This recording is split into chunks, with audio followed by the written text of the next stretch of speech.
Assalamualaikum warahmatullahi wabarakatuh. Waalaikumsalam warahmatullahi wabarakatuh. Gimana? Sudah siap untuk belajar hari ini? Siap. Ada benar kabarnya? Alhamdulillah luar biasa, tetap semangat, Allahu Akbar. Baiklah, sebelum kita belajar, marilah kita berdoa. Silakan untuk kelas. Ya. Sebelum kita belajar, mulai kita berdoa. Berdoa mulai. Bismillahirrahmanirrahim. Raditu billahi rabba wa bil Islam madina wa bil Muhammadin nabiyya wa rasula. Rabbil zidna ilman warzuqna fahman. Amin. Ibu ambil absennya dulu, silakan gerakan. Afifah Putri, Afra Aziza, Aresti, Arion, Ashifa, Chelsea, Bella Angela, Kafratul Umi, Fatia, Fazal Alfredo, Faireza, Afdalul, Lauren, Melati, Muhammad Azizi. Jadi katanya sudah semangat untuk belajar. Jadi sekarang nanti kalau sudah semangat untuk belajar, berarti sudah konsentrasi untuk menerima materi dari buku. Jadi untuk menguji apakah memang sudah siap untuk belajar, seperti konsentrasinya kita lakukan sedikit. Cukup duduk saja. Sekarang silakan konsentrasi akan mengikuti apa yang ucapkan. Dan kita mulai. 1, 2, 3. Tepuk 1, tepuk 2, tepuk 3, tepuk 4, tepuk 5, tepuk 5 kali. Dan 1, 2, 3.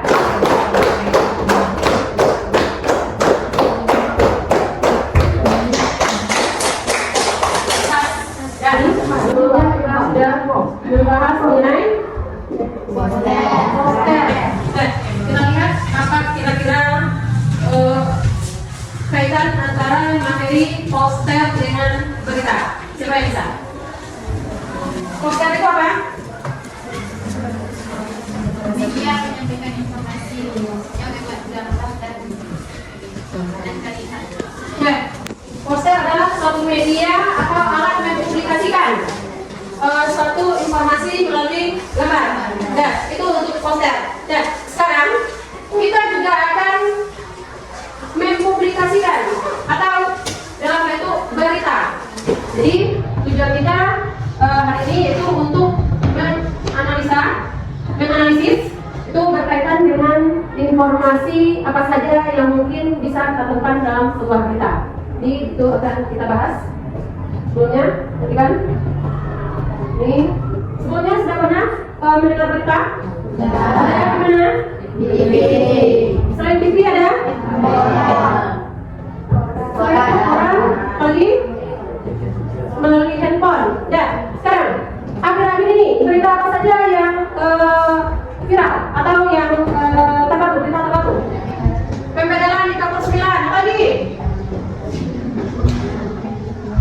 Masih ada? Yang viral, ada lagi? Ya, presiden terhadap siswa. Dan jadi dari informasi atau berita yang kita lihat melalui apa yang mudah berita itu dipahami. Berita yang ada yang disampaikan melalui smartphone lebih mudah untuk dipahami. Karena di era modern ini rata-rata semua orang sudah menggunakan smartphone dan Iya, itu dia. Beri bagus untuk sifat. Dan itu untuk informasi yang terbaru. Jadi salah satu informasi yang paling mudah kita dapatkan dan kita pahami yaitu melalui smartphone. Kita akan menganalisis apa saja informasi yang mungkin disampaikan melalui audio yang berulang. Konsentrasi ya. Kabupaten Bekasi berupaya meraih predikat sebagai Kabupaten Layak Anak tingkat madya. Untuk mewujudkan predikat itu, pemerintah Kabupaten Bekasi mendirikan beberapa kawasan layak anak. Menurut Kepala Dinas Pemberdayaan Perempuan dan Anak Kabupaten Bekasi, Ani Gustini, pembukaan kawasan layak anak ini bertujuan untuk memenuhi hak anak. Anak-anak butuh hiburan sesuai dengan tingkat usianya. Upaya pemenuhan hak anak sudah dilakukan pemerintah Kabupaten Bekasi beberapa tahun terakhir. Upaya yang dilakukan Pemkab Bekasi menunjukkan hasil, yakni dengan diraihnya penghargaan Pratama. Penghargaan ini merupakan apresiasi pemenuhan aspek perlindungan sosiologis dan kelembagaan anak sekaligus sebagai langkah awal menuju tingkat-tingkat selanjutnya, yakni tingkat madya, nidja, utama, sampai KLA sepenuhnya. Kawasan layak anak yang sudah dibuka yakni Rumah Pintar yang berada di Desa Sukadari, Cikarang Selatan. Sampaikan dari audio yang sudah dengar. Silakan Kasana, Sebenarnya ya, Setia, silakan. Berita yang terdapat yang didengar tadi adalah pemerintah Kabupaten Bekasi komitmen untuk mewujudkan sekolah ramah anak. Dan itu informasi yang pertama, itu tentang mewujudkan rumah untuk anak. Itu di mana rumah itu digunakan sebagai tempat penyaman bagi anak, karena di situ anak akan dilindungi. Dan di mana rumah anak didirikan? Desa Sukatani. Sekarang perhatikan nih di Simba. Apakah sesuai, nanti kita lihat dulu untuk informasinya. Kemudian apa upaya yang dilakukan oleh pemerintah untuk mendirikan rumah tersebut? Dengan cara melalui program dana, tanggung jawab sosial dan dukungan perusahaan. Upaya mendirikan kawasan layak anak dilakukan melalui beberapa ajuan seperti bantuan sarana dan fasilitas pendidikan, fasilitator informasi anak dan keresmian pemerintah. Oke, teman-teman silakan apa yang sudah divideokan, bahwa upaya yang dilakukan oleh pemerintah adalah itu tentang penggalangan dana, kemudian bekerjasama dengan pihak pemerintah untuk mendirikan rumah untuk anak tersebut, kemudian mendirikan tempat yang nyaman bagi anak sesuai dengan kebutuhan mereka. Lihat, kita lihat untuk perhatikan. Tadi kita sudah melakukan pendengaran audio untuk menyimak dengan sesama, menyampaikan isi pokok-pokok informasi pikiran yang ada dalam teks, bahwa telah didirikan rumah ramah anak untuk kenyamanan anak-anak yang ada. Kemudian di situ juga melibatkan pihak pemerintah untuk mendirikannya guna untuk lebih maksimal. Kemudian ada tadi dicatat nih pokok-pokok pikiran. Apa yang ada dengar? Ya, tentang apa yang didengar? Itu perintah tentang kawasan layak anak atau ramah anak. Tentang kawasan ramah anak. Ya, perhatikan ini. Ya, kita akan lihat apakah sesuai ciri-ciri struktur atau unsur teks berita ini, ya? Ya, apa informasi yang disampaikan melalui teks? Jadi tentang pendirian rumah anak. Oke, 2. Di mana?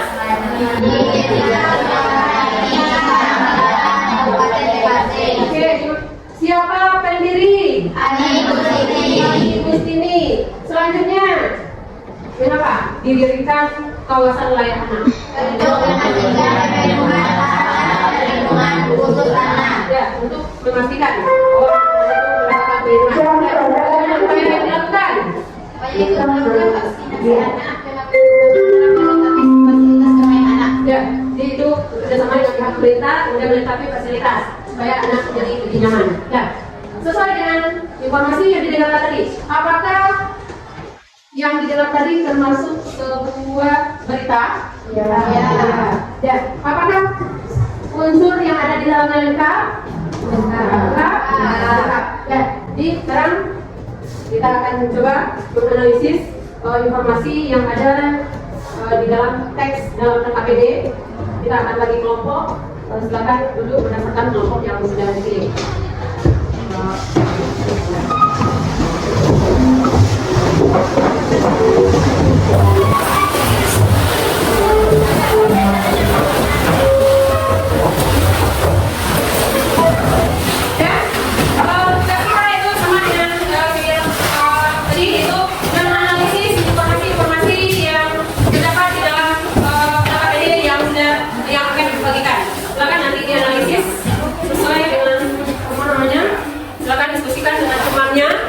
Berkaitan dengan informasi apa saja yang terdapat dalam teks. Silakan buka teks kedua, yaitu tentang robot. Silakan buka bedanya. Nah, silakan buka untuk skripnya, untuk tugas bagi dengan teman-teman yang lain supaya teman yang lain bisa memahami dan mencari informasi yang ada di sana. Silakan.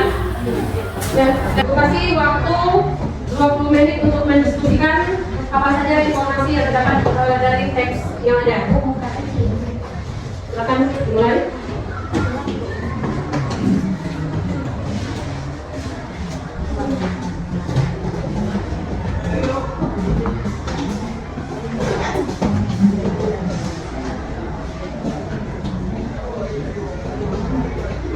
Kalau sulit rasanya jangan berada di atas.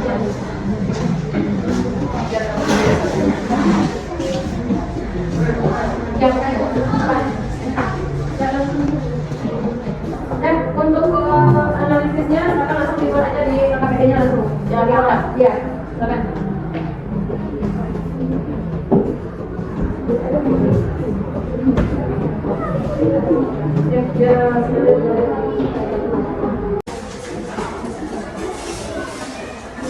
Ada yang perlu sangat jelas.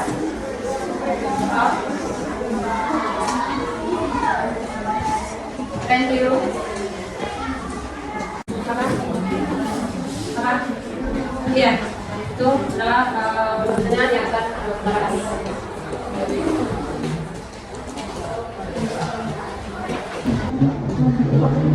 Apa? Ya. Kategori? Apa saja kategori konten robot?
Kelompok satu, kelompok kelas sudah selesai?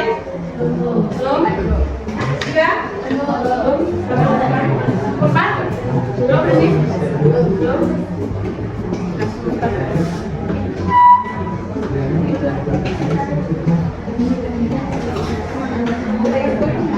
Ya, waktu kita terus berjalan cepat karena kita sudah lamanya.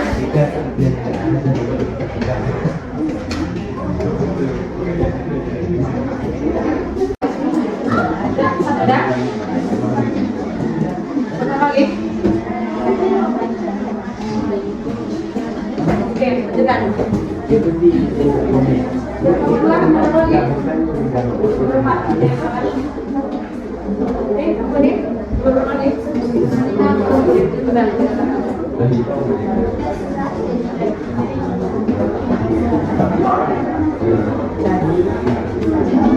Kita akan melakukan melakukan SPG. Ya, posisi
Kelompok satu, silakan. Silakan sampaikan apa saja informasi penting yang terdapat dalam teks yang sudah kita bahas. Yang lain silakan dengarkan. Silakan komentar nanti. Mungkin kalau ada nanti yang tidak sesuai dengan informasi yang sudah diberikan oleh Pak PD, silakan sampaikan. Assalamualaikum warahmatullahi wabarakatuh. Waalaikumsalam warahmatullahi wabarakatuh. Baiklah, saya Pinjaman Dari akan membacakan hasil diskusi kelompok kami yang berjudul ITS Juara Umum Konteks Robot Indonesia 2020. Yang kedua, gagasan pokok atau gagasan utama. Teknologi robotika merupakan terobosan baru yang menunjukkan kemajuan peradaban manusia. Ketiga, apa saja kategori konteks robot tersebut? 1. Divisi konteks robot ABU Asia Pasifik Broadcasting Union Indonesia. 2. Divisi konteks robot pemadam api Indonesia. 3. Divisi konteks robot sepak bola Indonesia. Yang B, di mana konteks tersebut diadakan? Konteks tersebut diadakan secara daring atau online. Yang C, kapan hal tersebut terjadi? Pada Selasa 24 November. Siapakah yang memenangkan kategori robot daring? Institut Teknologi 10 November atau ITS. Yang E, mengapa ITS disebut sebagai juara umum? Karena mahasiswa ITS yang menciptakan robot dengan menyalurkan gagasan kreativitas dan inovatif yang menunjukkan kemajuan peradaban manusia. F, bagaimana menurut kalian mengenai konteks robot daring? Menurut kami, dengan berharap konteks robot daring ini dapat meningkatkan semangat untuk mengembangkan teknologi robot nasional. Sikap kami seandainya belum mendapatkan hasil juara. Kami merasa bangga karena berhasil menampilkan karya robot yang dihasilkan bersama walaupun belum dengan hasil yang maksimal dan sempurna. Terakhir, menurut kami jika robot berada di Indonesia itu ada bersifat negatif dan positif. Kalau bersifat positif itu untuk meringankan pekerjaan manusia di Indonesia, membantu manusia bekerja atau lain-lainnya. Yang bersifat negatifnya, manusia di Indonesia akan melalaikan pekerjaannya dan akan menyerahkan pekerjaannya kepada robot tersebut, maka akan menimbulkan generasi pemalas di Indonesia. Sekian dari kami. Apakah ada teman-teman yang ingin bertanya atau menyempurnakan jawaban dari kelompok kami? Silakan kalau misalnya ada. Ya. Silakan. Ada pertanyaan?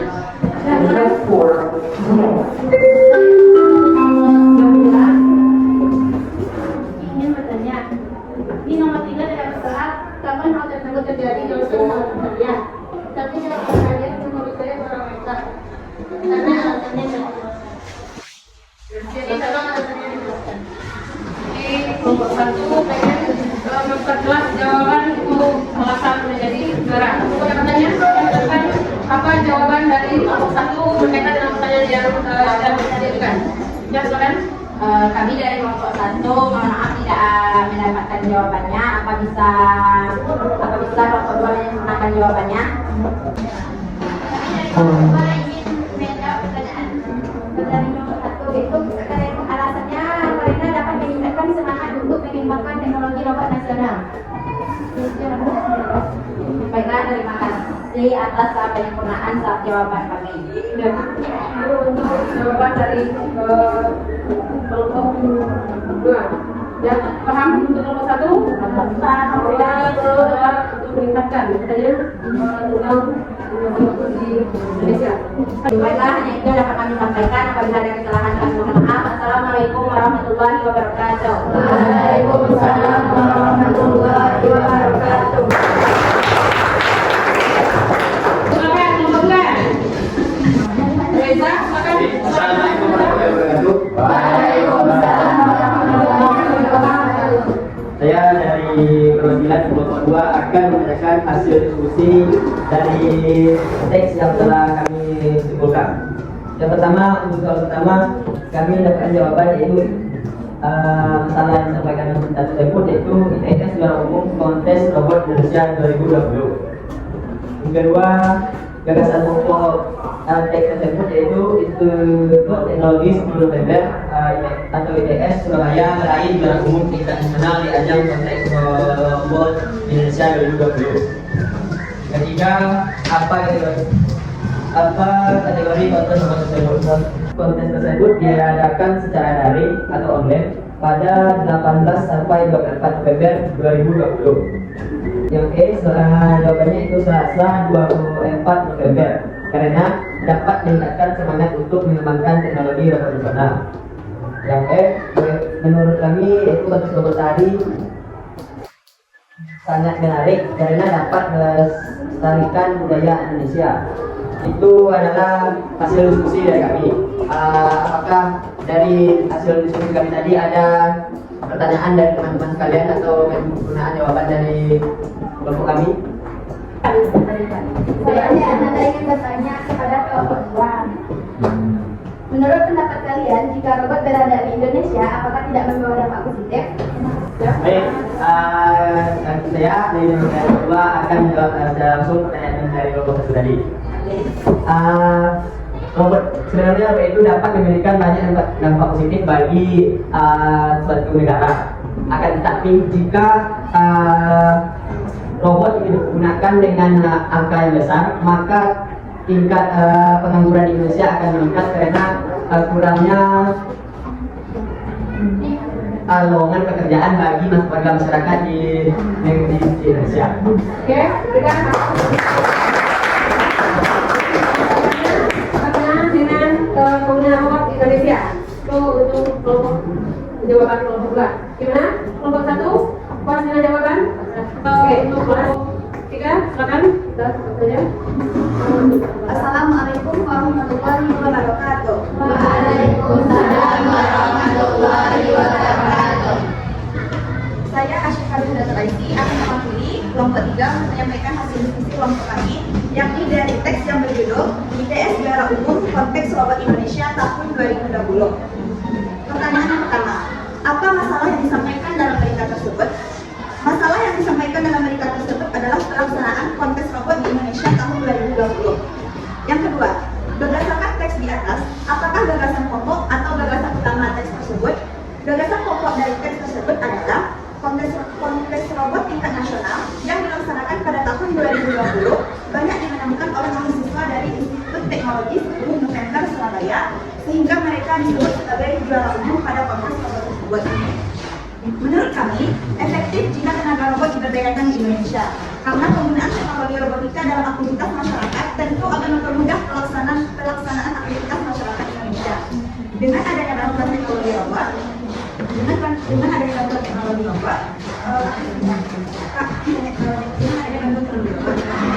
robot juga membantu kita untuk mempersiapkan waktu pekerjaan seperti dalam dunia pertanian yang sudah banyak dilakukan oleh para petani-petani. Jadi apa yang dapat disimpulkan dari permasalahan atau informasi mengenai robot? Siapa yang bisa menyimpulkan? Silakan.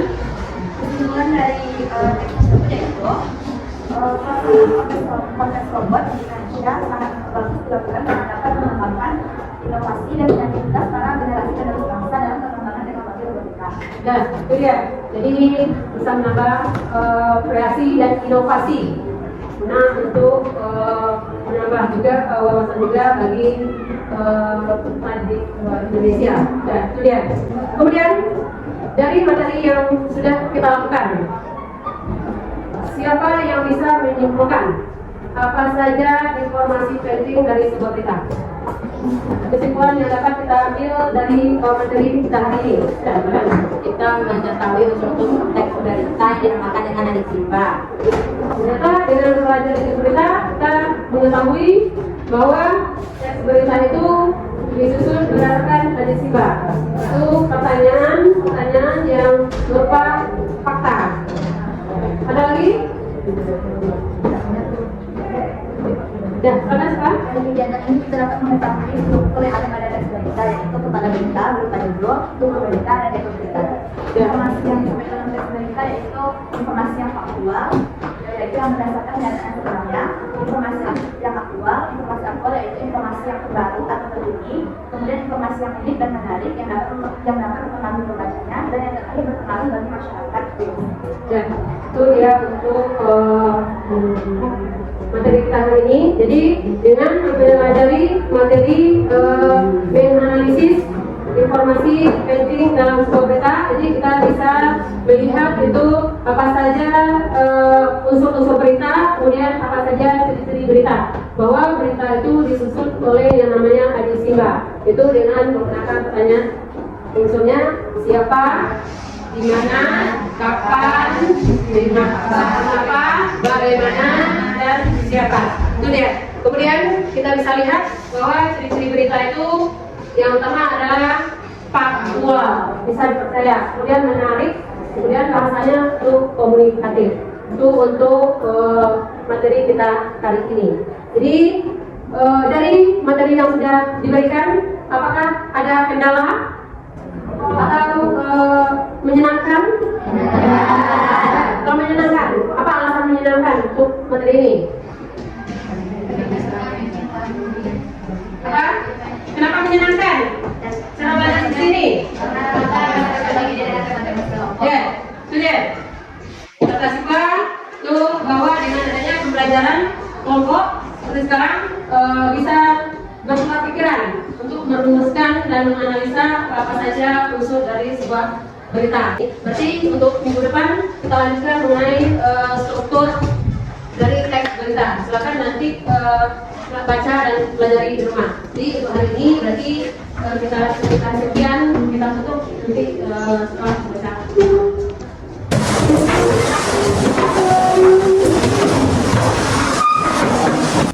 Jadi untuk menutup pembelajaran kita, marilah kita berdoa. Silakan dipimpin oleh selesai.